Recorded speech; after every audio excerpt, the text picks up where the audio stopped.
गाँव जड़े चाषी थिला चना चाष करी ता गुजराण मेंटाउथिला किंतु दिनकू दिन तार दुख बढ़िबार लागिला।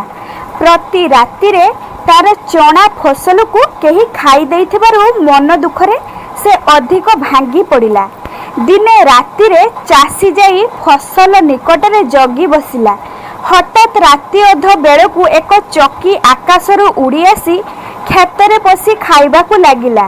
तापरे चकीटी हठात उभान होइगला। लोकटी बुझिला जे गाँव रे कहा चकी आसी खेतरे पशिछि। तेणु जाई गाँवर सबु लोकंकु नेहुरा होई कहिला, समस्ते समस्तंक चकी को राति रे बांधिकी रखंतु।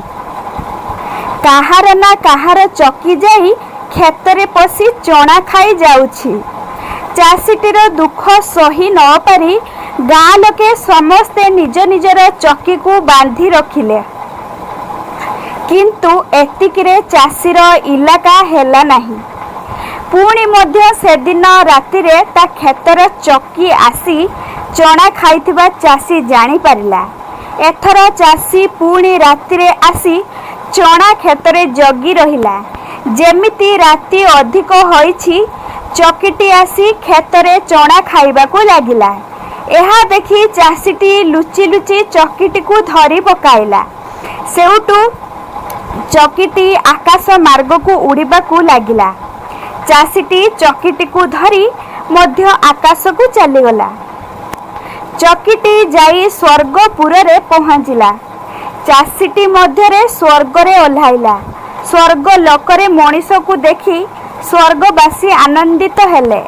मर्त्य लोकर मनीष माने भल गप कहती बोली जड़े स्वर्गवासी कहिले एवं चाषीटी को भल गप कहबाकू अनुरोध कले।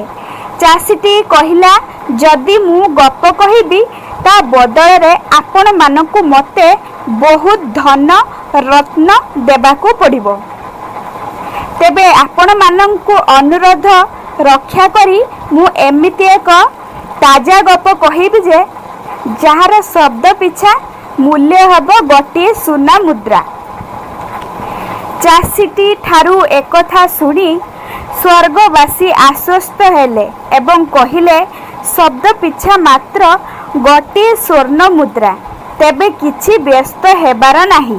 मात्र आमे भाबुथुलु आहुरी अधिक किछि मागिबो बोली। चाषीटीर मूल चाल रे स्वर्गवासी राजी हेले एवं चाषीटी गप कहिबा आरंभ कला। चाषीटी गप कही स्वर्गवासी ठारू बहु स्वर्ण मुद्रा हासिल कला एवं परदिन ठीक राति बेलू चाषीटी से चकी साथी पुणी मर्त्य को फेरी आसिला। एहा मध्यरे किछि दिन बीती गला। चाषीटी दिन को दिन धनी हेबार लागिला। गाँ लोके देखी आश्चर्य हेले। चाषीटी हठात केमिति साहुकार होइगला। एहा देखी गाँ लोके ताजुब। सेमाने चाषीटी को ए संपर्क रे पचारिले। चाषीटी चकी संपर्क रे समस्त वृत्तांत वर्णना कला। गाँ लोके चाषी ठारू एक कथा सुनी लोभरे सेमाने अंध होइगले।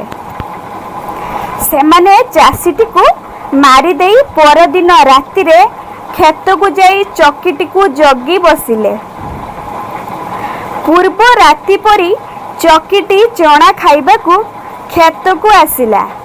चकीटी गाँ लोकंकर एपरी कारसादी को जानी पारिथिला। गाँ लोकंक पाने दबा पाई चकीटी मध्य एक योजना प्रस्तुति करिदेला। चकीटी आसी चना खाइबाकू लागिला। एही समय रे समस्त गाँ लोक चकीटी को देखी जनक परे जणे धरी पकाइले। चकीटी आकाश रे उड़ीबाकू लागिला। चकीटी सांगरे गाँ लोके मध्य परस्पर परस्पर गड़ को धरी आकाश रे उड़ुथिले। गाँ लोकंकर खुशी कहिले न सरे।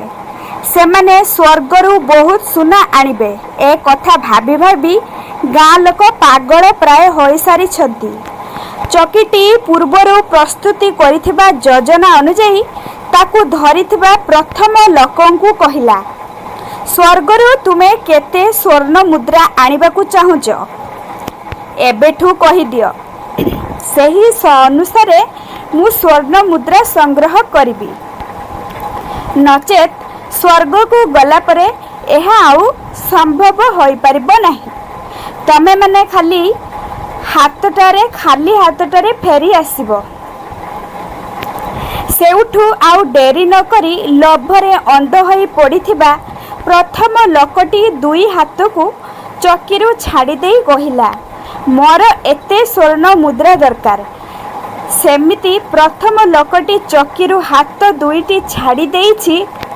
ଚଟ୍ କିନା ଲୋକଟି ଖସି ପଡ଼ିଲା ଏବଂ ତା ସାଥିରେ ସମସ୍ତ ଗାଁ ଲୋକେ ତଳେ କଚାଡ଼ି ହୋଇ ପୋକ ମାଛି ପରି ମରିଗଲେ। ଚକିଟି ପୁଣି ଉଡ଼ିଗଲା ସ୍ୱର୍ଗପୁରକୁ।